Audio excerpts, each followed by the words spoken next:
Good evening everyone, welcome back to another class of science, class 6। तो आज हम लोग अपनी बुक क्यूरियोसिटी के चैप्टर 2 का पार्ट 2 स्टार्ट करने वाले हैं, diversity in the living world. इस चैप्टर का पार्ट 1 हम लोग ऑलरेडी कर चुके हैं, जिसे हम लोग स्टार्टिंग के 5-6 पेजेस को कवर ऑलरेडी कर चुके हैं। आज की इस क्लास में हम लोग उसके आगे कंटिन्यू करेंगे। तो लास्ट क्लास में हम लोग ने ये सब पढ़ लिया था कि कैसे कितनी अलग अलग टाइप की वैरायटीज़ हैं हमारे प्लांट्स और एनिमल्स में। आसपास आप देखोगे हर एक प्लांट कैसे डिफ़र करता है, उसकी स्टेम, लीफ की अरेंजमेंट, फ्लावर्स और भी कोई ऑब्जर्वेबल फीचर्स है उसमें कैसे डिफ़र करता है, ये हमने जाना था। हमने प्लांट्स को भी कैटेगराइज किया था कि अलग अलग प्लांट्स कहाँ पे रहते हैं, क्या खाते हैं, कैसे चलते फिरते हैं, और भी कोई फीचर उनका ऑब्जर्वेबल फीचर जो भी दिखे हमें, जो भी ऑब्ज़र्व कर रहे हैं, जो भी फीचर है, सब हमने नोट डाउन किया था। और उसके बाद हमने ये भी अपने नेचर को अप्रिशिएट भी किया था। हमने ये भी देखा था कि कैसे हमें नेचर की केयर करनी चाहिए, कैसे उसकी रिस्पेक्ट करनी चाहिए। इतनी अलग अलग वैराइटीज़ ऑफ इंसेक्ट्स, प्लांट्स और एनिमल्स को एग्जिस्ट करते हैं कैसे हमारे नेचर में, ये भी जाना था। और बायोडाइवर्सिटी से आज हम लोग स्टार्ट करते हैं कि आखिर बायोडाइवर्सिटी क्या होती है। तो देखो, बायोडाइवर्सिटी इज़ बेसिकली आपके आसपास जो भी अलग अलग वैराइटीज़ के प्लांट्स और एनिमल्स जो सब हैं, वो सब आपके आसपास की जितनी भी वैराइटीज़ ऑफ प्लांट्स और एनिमल्स हैं वो सब बायोडाइवर्सिटी ही हैं। मतलब एक एरिया की अगर आप बायोडाइवर्सिटी की बात करो तो मतलब आप उस एरिया के प्लांट्स और एनिमल्स की वेरिएशन के बारे में बात कर रहे हो। जितनी ज़्यादा वैरायटी है उतनी ज़्यादा बायोडाइवर्सिटी है। तो इन कंक्लूज़न आप कह सकते हो कि biodiversity is the variety of plants and animals found in a particular region. और ये जो बायोडाइवर्सिटी होती है ना, उसमें हर एक मेंबर का इम्पॉर्टेंट रोल होता है। ऐसा नहीं है कि अगर आप किसी एक मेंबर को अगर हटा दो आप, तो आप देखोगे कि सारे मेंबर सफ़र करेंगे एक मेंबर के गायब होने से। जैसे बाई चांस हम मान लो एक बायोडाइवर्सिटी में आप एग्जांपल ले लो ट्री का। अगर आप ट्री को हटा दो तो उससे बर्ड्स भी इफ़ेक्ट होंगी, क्योंकि बर्ड्स को तो ट्री पे शेल्टर और फूड मिलता है। एनिमल्स भी इफ़ेक्ट होंगे क्योंकि एनिमल्स को भी फूड प्रोवाइड करता है ना। तो बायोडाइवर्सिटी में सिर्फ एक ही लिविंग ऑर्गेनिजम्स कंट्रीब्यूट नहीं करता है, सारे लिविंग ऑर्गेनिजम्स का एक पर्टिकुलर रोल होता है और ये सब एक दूसरे पे डिपेंडेंट होते हैं। ठीक है, अब आप बात करते हैं कि हम लोग प्लांट्स और एनिमल्स को ग्रुप कैसे कर सकते हैं। अब ग्रुपिंग आपके लिए कोई नया वर्ड नहीं है। आप लोग ग्रुपिंग और अरेंजमेंट करते आ रहे हो बचपन से। टाइम टेबल्स बनाते हो आप, आपका कुछ खुद का कुछ रूटीन होगा आपने कभी खुद से ही अपने मन ही मन आपने ग्रुपिंग की होगी कि ये चीज़ें मुझे पसंद है, ये चीज़ मुझे नहीं पसंद है। आप चीज़ों को ग्रुप ही तो कर रहे हो, है ना। आप अपनी बुक्स जब अरेंज करते हो स्कूल जाने के लिए, अपना स्कूल का बैग पैक जब पैक करते हो, तो तब भी आप किसी सीक्वेंस में चीज़ों को अरेंज करते हो कि मे बी आप बुक्स को आगे वाली चेन में रखते हो, कॉपीज़ को पीछे वाली चेन में रखते हो। मे बी आप बुक्स कॉपीज़ को पीरियड वाइज रखते हो कि फर्स्ट पीरियड की बुक आगे रहेगी, सेकेंड पीरियड की बुक पीछे, फिर थर्ड, फिर फोर्थ, है ना। तो ग्रुपिंग करना आपके लिए कोई नया टर्म नहीं है, बट प्लांट्स और एनिमल्स की ग्रुपिंग करना ये आपके लिए मे बी कुछ नया हो। तो चलिए अब देखते हैं कि हम लोग कैसे ग्रुपिंग करेंगे। तो देखो, प्लांट्स और एनिमल्स दोनों को आप उनकी सिमिलैरिटीज़ और डिफरेंसेस के बेसिस पे ग्रुप करोगे। कौन सी किस में कौन सी समानताएं हैं, कौन सी डिफरेंशिएशन है सब में। ठीक है, तो यहाँ एक एक्टिविटी हमें दी हुई है। कहा गया है कि आप जितने भी आपके पास कोई पुराने न्यूज़पेपर, पुरानी मैगजीन्स, पुराने या मे बी आप प्रिंट आउट निकाल लो, कहीं जो भी आपका सोर्स हो, बस आपको अलग अलग प्लांट्स और एनिमल्स की फ़ोटोज़ निकालनी है। उसको फिर एक कार्ड पे पेस्ट कर लो, फिर अपने दोस्त लोग के साथ में भी अपने क्लासमेट्स के साथ आप इन सबको डिस्ट्रीब्यूट करो और डिस्कस करो कि आपको एक पर्टिकुलर प्लांट या एनिमल में क्या क्या देखने को मिल रहा है। देखो जब ज़्यादा लोग रहेंगे एक्टिविटी में ना तो उतना मज़ा आएगा, क्योंकि जितने ज़्यादा लोग उतनी ज़्यादा तरह तरह की ऑब्जर्वेशंस और फीचर्स वो लोग पॉइंट आउट करेंगे। हर एक इंसान का एक अलग पॉइंट ऑफ व्यू होगा और वो उस पॉइंट ऑफ व्यू के हिसाब से फीचर या कोई सिमिलैरिटी या कोई डिफरेंस बताएगा आपको। फिर जब आप इस चीज़ों को ऐसे लाइक कॉन्क्लूज़न निकालोगे, क्या कॉन्क्लूज़न निकला, तो आप देखोगे अलग अलग लोगों ने अलग अलग टाइप की अपनी मतलब रीजंस दिए हैं। कुछ ने हाइट के बेसिस पे ग्रुपिंग की होगी, है ना, कुछ ने फ्लावर के प्रेजेंट या उस पर ग्रुपिंग की होगी, कुछ ने स्टेम के बेसिस पे ग्रुपिंग की होगी, कुछ ने एनिमल्स की बात करें तो एनिमल्स क्या खाते हैं, कहाँ रहते हैं, क्या किस कलर के हैं, कैसे चलते फिरते हैं, इस पे ग्रुपिंग की होगी किसी ने। मतलब जैसा वो है, जैसा जिसका पॉइंट ऑफ व्यू है उसने उस हिसाब से ग्रुपिंग की होगी, और आपको भी नई नई चीज़ें पता चलेंगी कि हाँ यार इस उसमें भी तो एनिमल्स और प्लांट डिफ़र करते हैं। प्लांट की अगर बात करें तो प्लांट की stem, leaf, flower, height, roots, leaves की अरेंजमेंट, लीव्स की वेनेशन, इन सब चीज़ों पे आप डिफ्रेंशिएट कर सकते हो। लाइकवाइज एनिमल में भी राइट, यहाँ कुछ चीज़ें दी भी हैं कि आप कैसे अलग अलग उसमें चीज़ों को डिफ्रेंशिएट कर सकते हो, प्लांट्स और एनिमल्स को। ओके, तो अब आपने ये तो सीख गया कि आप कैसे ग्रुप कर सकते हो, कैसे क्या ग्रुपिंग क्या होती है। लेकिन अब भाई ये ग्रुपिंग करना ज़रूरी क्यों है? What is the importance of grouping? देखो ग्रुपिंग करने से ना आपको आसानी होगी समझने में प्लांट्स और एनिमल्स को, और आप ये भी देख पाओगे कि उनकी सिमिलैरिटीज़ क्या हैं, उनके डिफ्रेंशिएशन क्या है। आप जब उनके बारे में पढ़ोगे तो आपको आसानी होगी, राइट। जो साइंटिस्ट हैं इन लोगों ने इसीलिए डिफ्रेंशिएशन किया है, क्योंकि जैसे कि जब आप लोग पढ़ें, हम लोग जब इसके बारे में पढ़ें तो हमें आसानी हो पढ़ने में, हमें कोई दिक्कत ना हो, इसीलिए ग्रुपिंग की जाती है। और अपने आसपास के सारे चीज़ों की ग्रुपिंग की अगर आपको जानकारी चाहिए तो वो मटेरियल अराउंड अस करके चैप्टर है आपके बुक में इसी साल, तो आप उसके बारे में डिटेल में सारे मटेरियल्स की ग्रुपिंग के बारे में इस चैप्टर में पढ़ोगे। अब चलो बेसिकली अब प्लांट्स की ग्रुपिंग के बारे में बात करते हैं। प्लांट्स की ग्रुपिंग, तो ये तो हमने जान लिया कि प्लांट्स के कितने अलग अलग पार्ट्स होते हैं, और उन अलग अलग पार्ट्स सब प्लांट्स के पास अलग पार्ट्स होते हैं, उसके अलग फीचर्स होते हैं, अलग स्ट्रक्चर होता है ना। चाहे स्टेम्स की बात कर लो, लीव्स की बात कर लो, फ्लावर्स की बात कर लो, कोई भी चीज़ हो, सब थिकनेस में, हाइट में, हार्डनेस में, लीफ की अरेंजमेंट में, सब चीज़ में डिफ़र करते हैं। कलर हो, शेप हो, साइज़ हो, है ना। और अभी आपने खुद भी ग्रुपिंग करके ट्राई किया ना, अभी जो एक्टिविटी थी, ठीक है। तो फिर यहाँ पे अब बात की गई है कि फिर से एक नेचर वॉक पे आपको जाने को कहा गया है, और कहा गया है कि इस बार आपको कुछ इंटरेस्टिंग ऑब्जर्वेशंस करनी है। आपको अलग अलग प्लांट्स की हाइट देखनी है, कौन से प्लांट्स आपसे छोटे हैं, कौन आपके बराबर है, या कौन आपसे टॉलर है, यानी आपसे बड़े हैं। उनके जो स्टेम है वो ब्राउन है या ग्रीन कलर की है, क्या वो हार्ड है या वो सॉफ्ट है, क्या उनकी ब्रांचेस जो हैं वो ग्राउंड के पास हैं या वो ग्राउंड के बहुत ऊपर हैं। तो ये सब आपको देखने को कहा गया है। उसके बेसिस पे आपको यहाँ पे ये टेबल बनाने को कहा गया है कि ये टेबल देखो, इसमें आपको जिस टाइप के प्लांट्स दिखाई दे रहे हैं उनकी हाइट, उनकी स्टेम का जो नेचर है, green, brown, hard, thick, thin, उस हिसाब से जो ब्रांच है वो ग्राउंड के पास है या बहुत ऊपर है, ठीक है। इस बारे में आपको कहा गया है।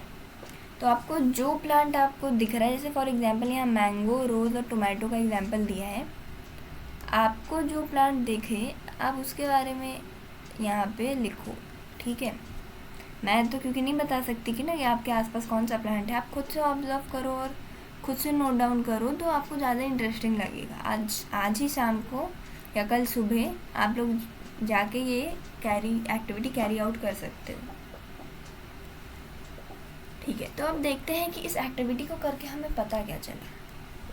तो देखो, जो प्लांट्स काफ़ी लंबे होते हैं, हार्ड होते हैं, थिक होते हैं, ब्राउन और वुडी स्टेम्स होती हैं जिनकी ब्रांचेस जो होती हैं वो काफ़ी ऊपर होती हैं ग्राउंड के, जो आसमान को टच करती हैं।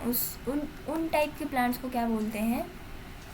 उन टाइप के प्लांट्स को हम लोग बोलते हैं ट्रीज़। ठीक है, मतलब ट्रीज़ क्या होते हैं? ट्रीज़ वो होते हैं जो काफ़ी टॉल होते हैं, हार्ड होती हैं उनकी स्टेम, थिक होती हैं, ब्राउन होती हैं उनकी स्टेम, वुडी भी होती हैं उनकी स्टेम। उनकी जो ब्रांचेस होती हैं वो ग्राउंड से काफ़ी ऊपर होती हैं। ठीक है, आपने ट्रीज़ देखा होगा रियल लाइफ में, काफ़ी लंबे लंबे होते हैं। फॉर एग्जांपल मैंगो ट्री ले लो, नीम ट्री ले लो, है ना। नहीं तो आपके घर के आसपास, आपके पार्क जहाँ आप जाते हो, वहाँ पे आपको जो भी पेड़ दिखे आप देखोगे कि वो ट्री काफ़ी लंबा होता है। एक मैच्योर ट्री की बात हो रही, नहीं तो ट्री तो जब स्टार्टिंग में अपने ग्रोथ फेज में रहता है तो जब छोटा सा रहता है, फिर धीरे धीरे बड़ा होता है। एक प्रॉपर मैच्योर ट्री जो होता है वो तो लंबा ही होता है ना। ठीक है, तो आपने देख लिया कि ट्रीज़ किस टाइप के होते हैं। अब लेकिन कुछ ऐसे भी प्लांट्स होते हैं जो ट्री जितने लंबे नहीं होते हैं। उनकी स्टेम्स ब्राउन और वुडी तो होती हैं, लेकिन उनकी ब्रांचिंग जो होती है वो ग्राउंड के पास रहती है। मतलब वो काफ़ी लंबे नहीं होते, वो आसमान तक नहीं जाते हैं, वो ग्राउंड के ही पास रहते हैं। उनकी स्टेम्स हार्ड होती हैं लेकिन थिक नहीं होती जैसी ट्रीज़ में रहती हैं। इन टाइप के प्लांट्स को क्या बोलते हैं हम लोग? इस टाइप के प्लांट्स को बोलते हैं श्रब्स। ओके, तो श्रब्स क्या होते हैं? श्रब्स वो होते हैं जिनकी स्टेम्स ब्राउन होती हैं, वुडी होती हैं, लेकिन वो ग्राउंड के पास रहते हैं, क्लोज टू द ग्राउंड। उनकी स्टेम्स जो हैं वो हार्ड तो रहती हैं लेकिन नॉट थिक नहीं रहती हैं, तो वो होते हैं श्रब्स। अब कुछ तीसरे टाइप के हमारे प्लांट्स होते हैं जो छोटे से होते हैं, सॉफ्ट होते हैं, उनकी ग्रीन स्टेम्स होती हैं। तो इन टाइप के उसको क्या बोलते हैं हम लोग? इन टाइप के उसको हम लोग बोलते हैं हर्ब्स। ये जो होते हैं इनको बोलते हैं हर्ब्स। हर्ब्स क्या होती हैं? ब्राउन वो हर्ब्स कहाँ गई? हर्ब्स जो होती हैं वो सॉफ्ट होती हैं, ग्रीन स्टेम्स होती हैं, और वो उनकी हाइट भी क्या होती है? छोटी होती है। सॉफ्ट, ग्रीन स्टेम्स और स्मॉल। तो आपने देखा कि हाइट के बेसिस पे आप कैसे डिफ्रेंशिएट कर सकते हो। पहला था हमारा ट्रीज था, लंबे लंबे से ट्रीज। दूसरा मीडियम वाले हमारे श्रब्स। फिर तीसरे थे हमारे हर्ब्स, सबसे छोटे वाले, है ना। अब एग्जाम्पल जान लो। ट्री का एग्जाम्पल तो आप जान सकते हो, मैंगो ट्री हुआ, नीम ट्री हुआ। श्रब्स का एग्जाम्पल रोज प्लांट ले लो। हर्ब्स का एग्जाम्पल आप टोमेटो प्लांट ले लो। ठीक है, अब कुछ अलग टाइप के भी प्लांट्स होते हैं हमारे। फोर्थ टाइप के हमारे प्लांट्स होते हैं climbers. Climbers as the name suggest, climbers वो होते हैं जो कहीं क्लाइंब करते हैं दूसरी चीज़ों पे। इनकी स्टेम्स इतनी वीक होती हैं कि बिना सपोर्ट के ये लोग ऊपर, मतलब अपनी हाइट को ग्रो ही नहीं कर पाते। दूसरी चीज़ों पे चढ़ के, दूसरे चीज़ों के सपोर्ट से ये लोग अपनी ग्रोथ करते हैं। फॉर एग्जांपल मनी प्लांट ले लो, है ना। मनी प्लांट एक क्लाइंबर होता है। अगर आप उसको ऐसे ही छोड़ दो मनी प्लांट को, तो वो ऐसे ग्राउंड पे ही ऐसे पड़ा रहेगा ना, वो ऊपर अटेंड नहीं कर पाएगा। लेकिन वहीं आप उसको किसी रस्सी के या दीवार के सहारे आप उसको रोल डाउन कर लो, तो वो उस पर क्लाइंब करके बड़ा हो जाएगा। एक और टाइप के हमारे फिफ्थ टाइप के क्या होते हैं वो क्रीपर्स। क्रीपर्स क्या करते हैं? ये ग्राउंड पे ही रहते हैं। ये ऊपर किसी चीज़ को इनको सपोर्ट भी दे दो तो ये ऊपर नहीं जाएंगे, ग्राउंड ही पे रहेंगे। इनका ग्राउंड से ऊपर नहीं जाते ये लोग, ग्राउंड के अलॉन्ग ही ये सब क्रीप करते हैं।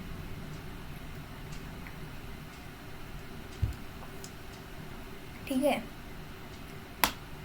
तो अभी हमने प्लांट्स की ग्रुपिंग सीख ली हम लोगों ने। प्लांट्स को किस में ग्रुप कर सकते हैं? प्लांट्स को ग्रुप कर सकते हैं हम लोग ट्रीज़ में, श्रब्स में, हर्ब्स में, क्लाइंबर्स में और क्रीपर्स में। ओके, ठीक है, चलिए अब आगे बढ़ते हैं। अब हमें लीव्स के बारे में बताया गया है कि लीव्स में कैसे हम लोग अलग अलग टाइप का होता है। तो देखो लीव्स में आप ये तो जानते होंगे, मान लो एक पर्टिकुलर लीफ है ये, तो एक, छोड़ो इसको, यहीं देख लो, ये एक लीफ है ना, तो इसके बीच में ये क्या जा रहा है, ये मिडरिप जा रही है, मेन बीच में जो रहता है उसको मिडरिप बोलते हैं, और साइड में ये सब जो ऐसे जा रहे हैं इसको वेन्स बोलते हैं, राइट, ये आपको पता होगा। लेकिन ये जो, और इनकी जो अरेंजमेंट जो होती है ना, सब में ये सेम नहीं रहती है, अलग अलग भी रहती है। तो the pattern of veins on the leaf is called venation, यानी जिस पैटर्न में एक लीफ पे वेन्स है उसको क्या बोलते हैं, वेनेशन बोलते हैं। वेनेशन कितनी टाइप की होती है, वेनेशन 2 टाइप की होती है। एक होती है हमारी रेटिकुलेट वेनेशन और एक होती है हमारी पैरेलल वेनेशन। रेटिकुलेट वेनेशन क्या होता है, रेटिकुलेट वेनेशन जैसे कि फॉर एग्जांपल आप हिबिस्कस लीफ में देख लो,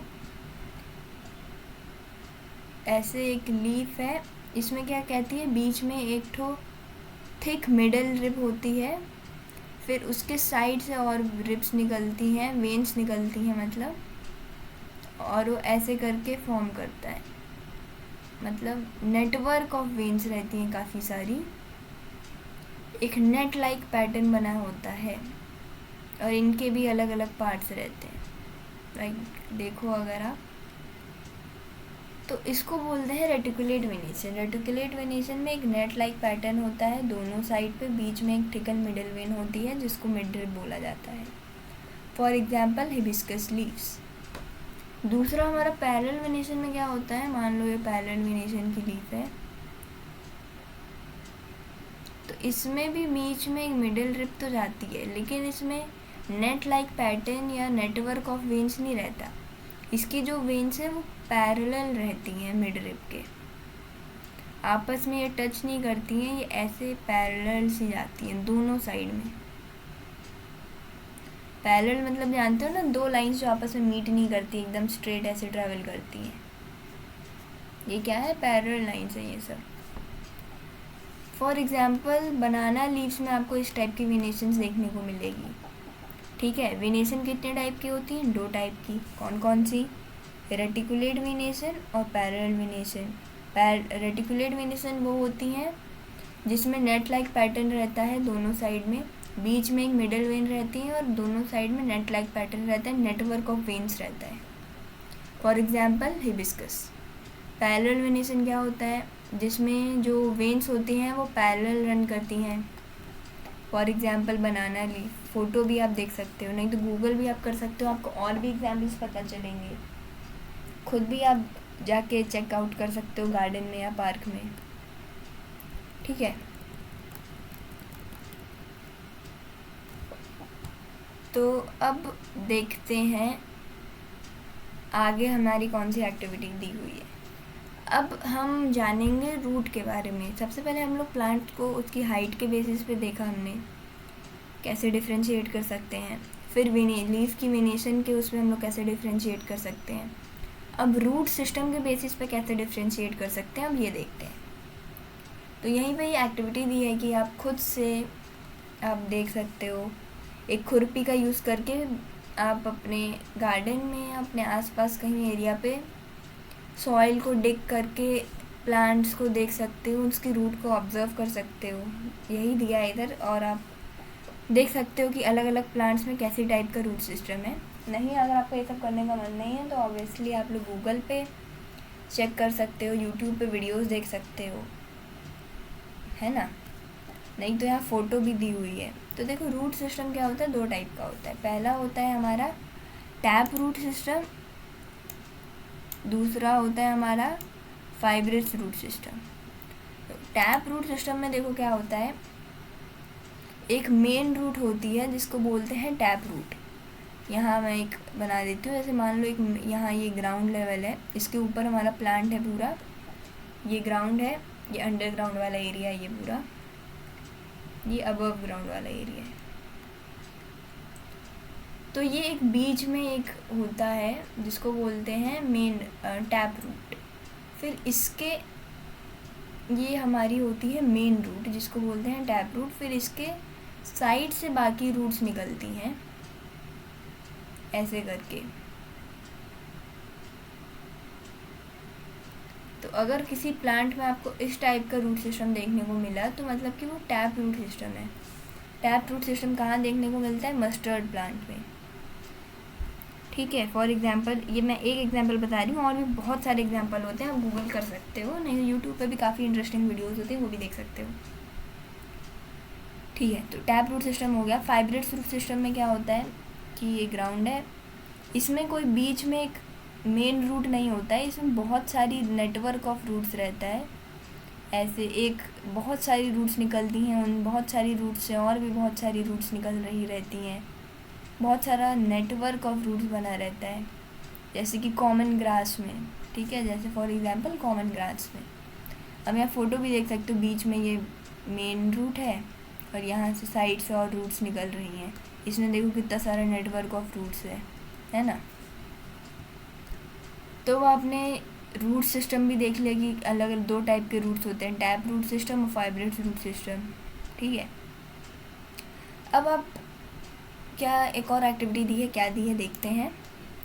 collect saplings of 5 common plants from your school. Examples दिए हैं कि ये before planting them observe their roots and venations in their leaves. अच्छा, तो यहाँ ऑब्जर्व करने को कहा गया है कि अलग अलग प्लांट्स को लो, फिर देखो कि उसमें किस टाइप की वेनेशन है, उसका रूट सिस्टम किस टाइप का है।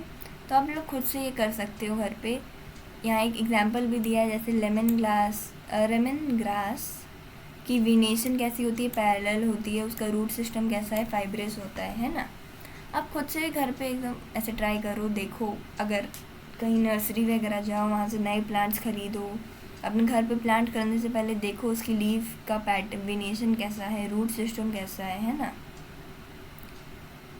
A सदाबहार plant has a tap root and its leaf have reticulate venation। जैसे और भी हमें एग्जांपल यहाँ दिए हैं, जैसे सदाबहार आप जानते हो ना, सदाबहार वो होता है जो हर समर विंटर्स दोनों मौसम में फ्लावरिंग करता है, इसलिए नाम सदाबहार। इसकी रेटिकुलेट वेनेशन होती है, टैप रूट सिस्टम होता है। लेमन ग्रास में क्या होता है, उसका फाइब्रेट रूट सिस्टम होता है और पैरेलल वेनेशन होती है। Generally, plants with reticulate venation have tap roots, while those with parallel venation have fibrous roots। तो यहाँ जनरली दिया गया है कि ज़्यादातर क्या देखा गया है कि जो प्लांट्स हमारे रेटिकुलेट वेनेशन शो करते हैं, उनकी जो टैप रूट्स हैं, नहीं, जो प्लांट्स हमारे रेटिकुलेट वेनेशन के होते हैं ना, क्या देखा गया है कि उनमें टैप रूट सिस्टम पाया जाता है, और वहीं जो पैरेलल वेनेशन वाले प्लांट्स होते हैं उनमें फाइब्रस रूट सिस्टम पाया जाता है। ज़रूरी नहीं हमेशा हो, कंपलसरी नहीं है, ये जनरली इसलिए बोला गया है, जनरली, ठीक है, कि जो रेटिकुलेट वेनेशन वाले होते हैं उनके पास टैप रूट्स देखने को मिला गया है, और जो पैरेलल वेनेशन वाले प्लांट्स होते हैं उनके पास फाइब्रस रूट्स देखने को देखा गया है। Chana is another example of a plant with tap root and reticulate venation in leaves। तो चना क्या होता है, इसके पास टैप रूट सिस्टम होता है और रेटिकुलेट वेनेशन होता है। वीट क्या होता है, वीट में हमारे पास फाइब्रस रूट सिस्टम होता है, इसलिए उसमें पैरेलल वेनेशन देखने को देखा गया है। आप ऐसे ही और भी चीज़ों को देख सकते हो, और भी प्लांट्स जो आपको देखना है वो सब आप देख सकते हो, राइट। अब देखते हैं हम लोग सीड्स के बारे में, ठीक है। तो क्या कहा गया है, सोक सम चिकपी यानी chana and maize seeds in water for 2 to 3 days, remove the seed coat of a chickpea. Now observe the structure of the chickpea and maize seeds, are they similar or different. देखो seeds जो होते हैं मैं आपको बता देती हूँ, आप खुद से भी देख सकते हो और मैं बता भी देती हूँ। सीड्स जो होते हैं वो 2 टाइप के होते हैं, डाइकॉट और मोनोकॉट। डाइकॉट सीड्स मतलब उसके पास 2 कॉटिलेडन्स होते हैं, तब has the name dicot. Monocot मतलब उसके पास एक ही कॉटिलेडन होता है, दैट्स वाई मोनोकॉटिलेडन। फुल नेम इसको बोलते हैं डाइकोटिलेडोन सीड्स और मोनोकोटिलेडोन सीड्स, शॉर्ट फॉर्म में डाइकॉट सीड और मोनोकॉट सीड्स। तो जो हमारा चना होता है वो एक डाइकॉट सीड होता है क्योंकि उसके पास 2 कॉटिलेडन होते हैं, और जो मोनोकॉट सीड्स होते हैं उसके पास एक ही कॉटिलेडन होता है, फॉर एग्जांपल मेज। ठीक है, each part you will notice that chickpea seeds are split into 2 parts. Each part is called a cotyledon. आपने चना सीड्स देखा है कि नहीं? देखा होगा, है ना? इस टाइप का कुछ सा रहता है और उसके बीच में एक ऐसे करके एक्सिस टाइप जाता है और वो 2 पार्ट में डिवाइड हो जाता है, और इन दोनों पार्ट को क्या बोलते हैं? कॉटिलेडन्स बोलते हैं। ये हमारा पहला कॉटिलेडन, ये हमारा दूसरा कॉटिलेडन, यहाँ फोटो में भी देख सकते हो। बट मेज सीड में ऐसा कुछ नहीं होता है, उसके पास बेचारे के पास एक तो ही कॉटिलेडन होता है, पतला सा, है ना? What relation do you observe among leaf venetion root types and the number of cotyledons in seeds of a plant? देखो क्या देखा गया है ज़्यादातर कि ये जो डाइकोटिलेडन्स प्लांट्स होते हैं ना, उनके पास रेटिकुलेट वेनेशन और टैप रूट सिस्टम होता है। वहीं मोनोकोटिलेडन प्लांट्स के पास पैरेलल वेनेशन और फाइब्रस रूट सिस्टम देखा गया है। आपने यहाँ ऊपर क्या पढ़ा कि रेटिकुलेट वेनेशन यानी कि टैप रूट और पैरेलल वेनेशन मतलब फाइब्रेट्स रूट्स जनरली। यहाँ एक और एडअप हो गया क्या कि डाइकॉट प्लांट्स में रेटिकुलेट वेनेशन और टैप रूट, मोनोकॉट प्लांट्स में पैरेलल वेनेशन और फाइब्रेस रूट सिस्टम होता है। अब ये सोचो कि कॉटिलेडन्स क्या होता है। तो देखो कॉटिलेडन्स के बारे में अगर आपको डिटेल में जानना है तो वो आपको हायर क्लासेस में पता चलेगा, या मे भी आपको ऑलरेडी थोड़ा बहुत पता भी हो। अभी के लिए बस इतना जान लो कि जिन सीड्स के पास 2 कॉटिलेडन होता है वो डाइकॉट सीड्स होते हैं, जिनके पास 1 कॉटिलेडन होता है वो मोनोकॉट सीड्स होते हैं।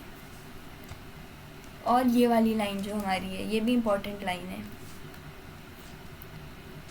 ओके, तो अब आपने प्लांट्स की ग्रुपिंग तो देख ली कि प्लांट्स की ग्रुपिंग कैसे की जा सकती है on the basis of height, basis of leaves की venation, root system, number of cotyledons, है ना? अब आप जानोगे कि एनिमल्स की ग्रुपिंग कैसे की जाएगी।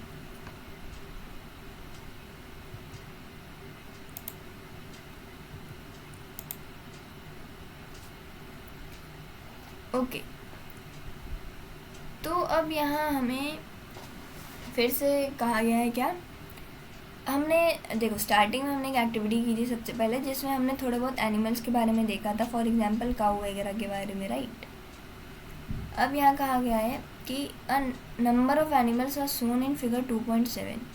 You can add more animals that you may have observed and create a poster on the variety of animals which body parts are used by animals in the poster you created and those in figure 2.7 for movement.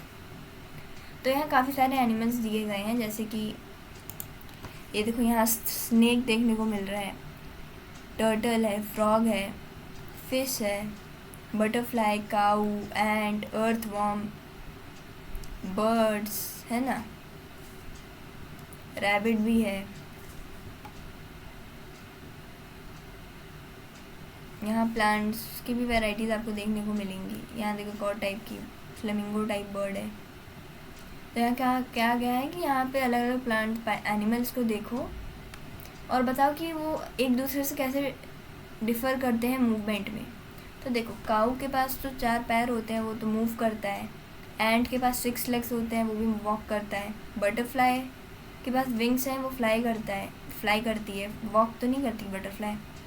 Fish के पास कोई पैर है क्या? नहीं, उसके पास तो gills हैं, उसके पास फिन्स हैं, वो स्विम करती है वाटर में।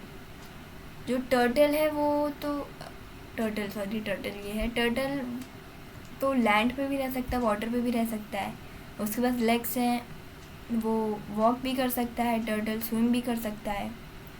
फ्रॉग के पास भी लेग्स है, वो वाटर और लैंड दोनों पे रहता है, वो भी वॉक कर सकता है, वो जंप भी कर सकता है, वो स्विम भी कर सकता है।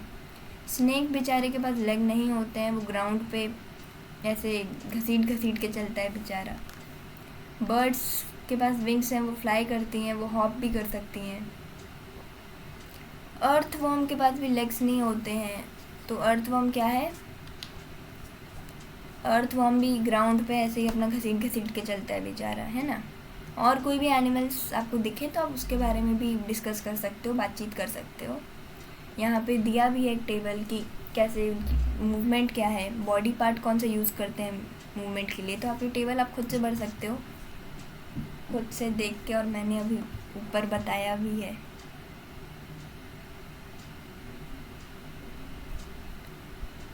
ना। तो देखो इसका कंक्लूज़न क्या निकला, अब ये बात करते हैं। कंक्लूज़न आपको यही निकला कि प्लांट्स की तरह ही एनिमल्स में भी अलग अलग वैरायटी होती हैं।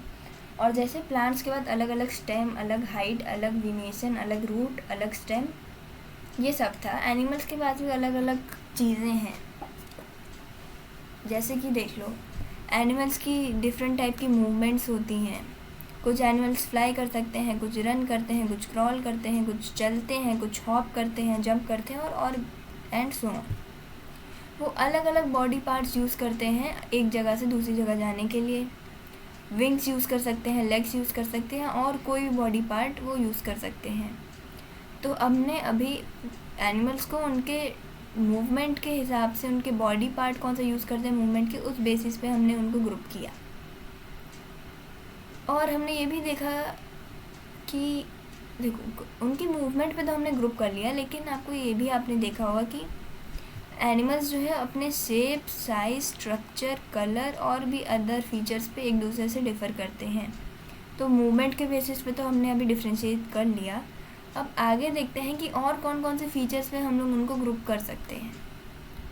ठीक है, उससे पहले हमें यहाँ एक साइंटिस्ट के बारे में बताया गया है, जनाकी अम्मल के बारे में। ये एक इंडियन बोटैनिस्ट थी। बोटैनिस्ट मतलब जो प्लांट की स्टडी करते हैं। इन्होंने क्या किया था, इन्होंने India dedicated to environmental work and helped to document and preserve India's rich plant biodiversity. She played a key role in the Save Silent Valley movement.